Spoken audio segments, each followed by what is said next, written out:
Hello, good morning students. In the video நம்ம பார்க்க போறது எந்த சாப்டர்னு பார்க்கலாம், எந்த யூனிட். ஓகே, யூனிட்டை பார்க்க போறோம். எந்த யூனிட்னா கோஆர்டினேட் ஜியோமெட்ரி, ஆயத்தொலைவு வடிவியல்.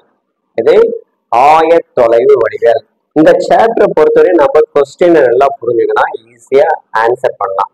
அதுக்கு முன்னாடி நம்ம ஃபார்முலா தெரிஞ்சு வச்சுக்கணும். ஃபார்முலா தெரிஞ்சுக்கிட்டா ரொம்ப ஈஸியா ஒரு 10 ஃபார்முலாஸ் இருக்கு, ஈஸியா நம்ம தெரிஞ்சுக்கிட்டா கணக்குகளை ஈஸியா ஒர்க் அவுட் பண்ணி சுலபமா மார்க் எடுத்துடலாம். ஓகேங்களா?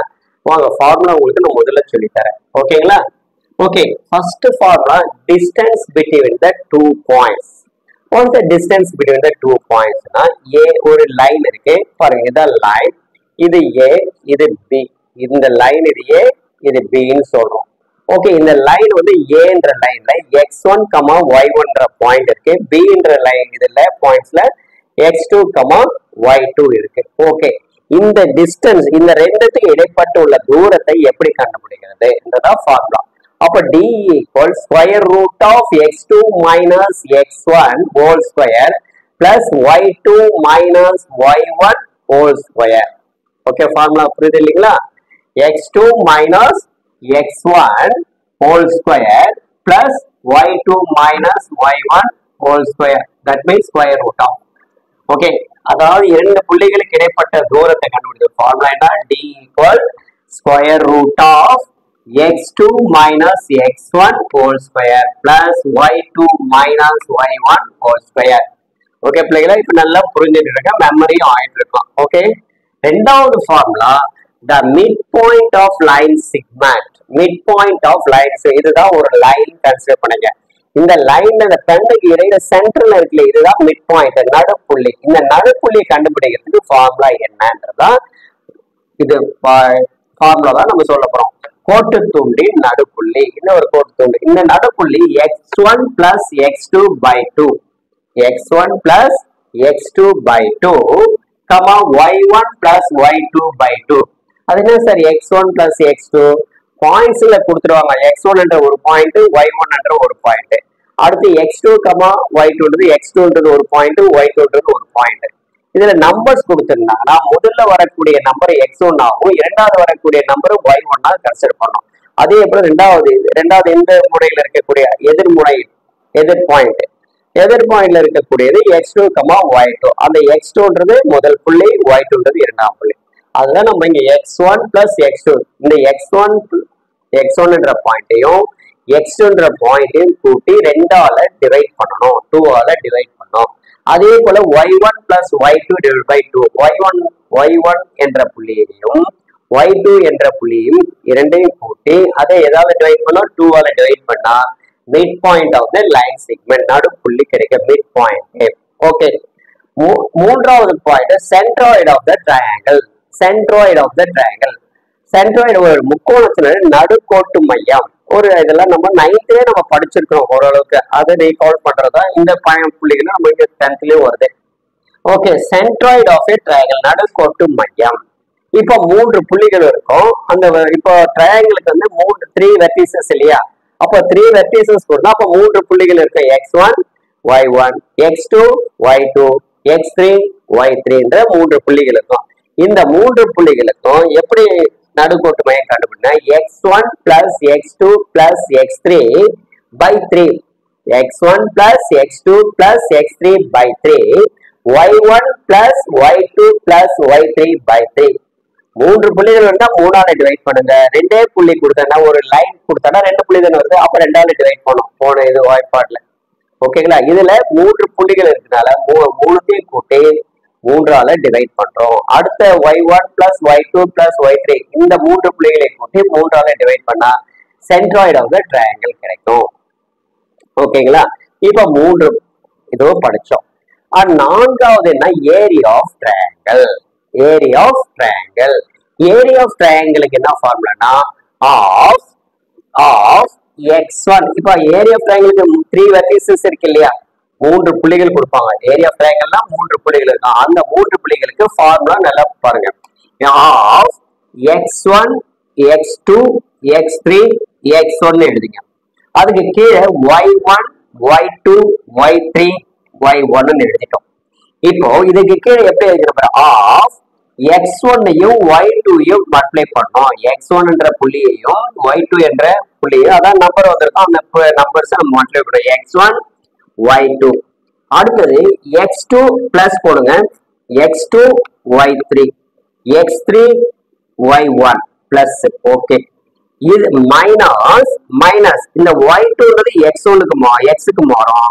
அப்ப x2 y1, இது இந்த 2ன்றது இங்க வரணும், இந்த 1ன்றது இங்க போகும். அதான் பாருங்க, மைனஸ் மேல ஃபர்ஸ்ட் வந்து இங்க கவனிங்க, x1 y2 இதை பிடிச்சோம். அடுத்து கீழே பாருங்க, y1 x2, அதாவது x2 y1 plus x3 y2 plus x1 y3. இத பாயிண்ட் மாத்திருக்கோம். அப்ப இந்த 1 வரது இங்க வரும், இங்க வரது இங்க வரும், அப்படிதான் மாத்தி இங்க போட்டுக்கணும். ஞாபகம் வச்சுங்களா ஈஸியா. ஓகேங்களா, இது area of triangle. Area of triangle formula of, ஒரு பிராக்கெட் போறீங்க, x1 x2 x3 x1, கீழே y1 y2 y3 y1. First மேல இருந்து அப் டவுன்வர்ட்ஸ்ல எடுத்துட்டோம்.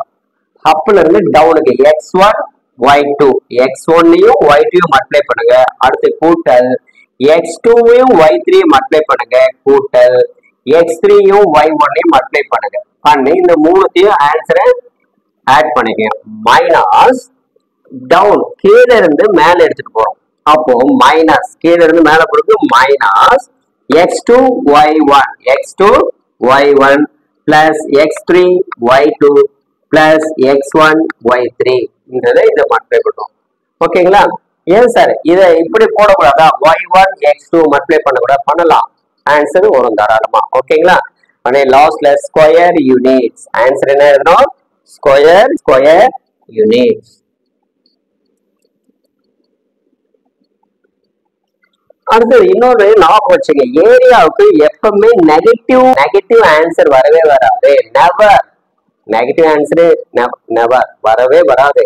நீங்க லாஸ்ட்ல ஏதாவது மைனஸ்ல போட்டுட்டா கூட அது பிளஸ்ஸா மாத்திரு. நெகட்டிவ்ல ஏரியான்றது வராது, ஆன்சர் மைனஸ்ல வராது. ஞாபகம் வச்சுங்க. மறுபடியும் சொல்றேன், ஏரியானாவே ஆன்சர் எப்படி இருக்கும்? பாசிட்டிவ் இருக்கும், positive number, that is square units. இப்ப 4 ஃபார்முலா பார்த்துருக்கோம், இன்னும் இருக்கு ஃபார்முலாஸ். ஓகே, கண்டினியூ பண்ணலாம். ஃபர்ஸ்ட் ரீகால் மறுபடியும் சொல்றேன், distance between the 2 points. Distance between the 2 points formula என்ன? Square root of x2 minus x1 whole square plus y2 minus y1 whole square. First formula. ரெண்டாவது formula என்ன சொல்லுங்க? Mid point of the lines, ஒரு நடுப்புள்ளி, ஒரு கோட்டுக்கு நடுப்புள்ளி கண்டுபிடிக்கிறதுக்கு formula x1 plus x2 by 2 y1 plus y2 by 2 formula. Okay, மூன்றாவது ஃபார்முலா என்ன சொல்றேன்னா centroid of the triangle. Centroid of a triangle, centroid of a ட்ரையாங்கிள்னா ஒரு முக்கோணத்துக்கு 3 வெர்டிசஸ் முனைப்புள்ளிகள் இருக்கும். அந்த முனைப்புள்ளிக்கு நடுமையம் கண்டுபிடிக்கிறதுக்கு formula x1 plus x2 plus x3 by 3. இது 3ஆல டிவைட் பண்ண ஞாபகம் வச்சுக்க. 3 பாயிண்ட் வந்தாவே நடுக்கோட்டு மையத்துல 3 புள்ளிகளை கூட்டி 3ஆல டிவைட் பண்றேன். அடுத்து comma y1 plus y2 plus y3 by 3 என்று 3 கூட்டி 3ஆல டிவைட் பண்றேன். அப்ப நடுக்கோட்டுடைய மையம் கண்டுபிடிச்சிட்டோம். அடுத்து ஏரியா ஆஃப் ட்ரையாங்கிள்.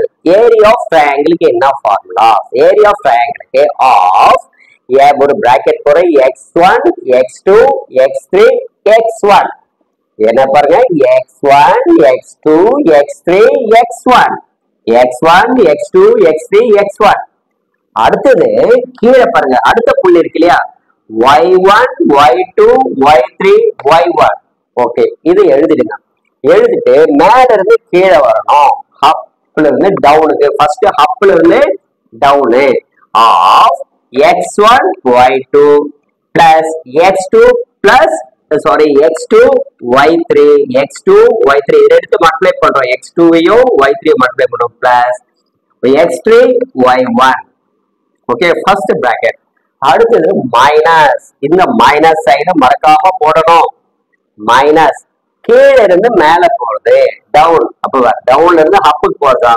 அப்ப x2 y1 x2 y1 plus x3 y2 plus x1 y2 இதுல இருந்து இதை கண்டுபிடிச்சு பாருங்க. சின்ன இது மறந்துட இங்க பாருங்க. இந்த 2ன்றது இங்க வரும், இந்த 1ன்றது அங்க போகும். அடுத்தது 3 இங்க வரும், இந்த 2 அங்க போகணும். அப்புறம் 1 இங்க வரும், 3 இங்க வரும். இதான் இந்த ரெண்டாவது வரத ஃபார்முலா எழுதுறதுக்கு ஈஸியான வழி. ஓகே, நீங்க உருவடிக்க கூடாது, புரிஞ்சுக்கிட்டீங்கன்னா ஃபார்முலா ரொம்ப ஈஸி. இந்த 4 ஃபார்முலாவும் நல்லா மெமரி பண்ணிக்கங்க. நீங்க அடுத்த வீடியோல உங்களுக்கு இன்னும் ஒரு 4 ஃபார்முலா சொல்லித்தரேன். இப்போ ஒரு மொத்தம் 10 ஃபார்முலா இருக்கு. 10 ஃபார்முலாவும் இந்த சார்ட்ல இருக்கக்கூடிய ஃபார்முலாஸ் தான். இது நல்லா மெமரி பண்ணிங்கன்னா ரொம்ப ஈஸியா ஒர்க் அவுட் பண்ணலாம். ஓகேங்களா? இந்த வீடியோ பிடிச்சிருந்தா லைக் பண்ணுங்க, மறக்காம நம்முடைய ரவி கல்வி சேனலை சப்ஸ்கிரைப் பண்ணுங்க. மீண்டும் அடுத்த வீடியோல சந்திப்போம். பாய்.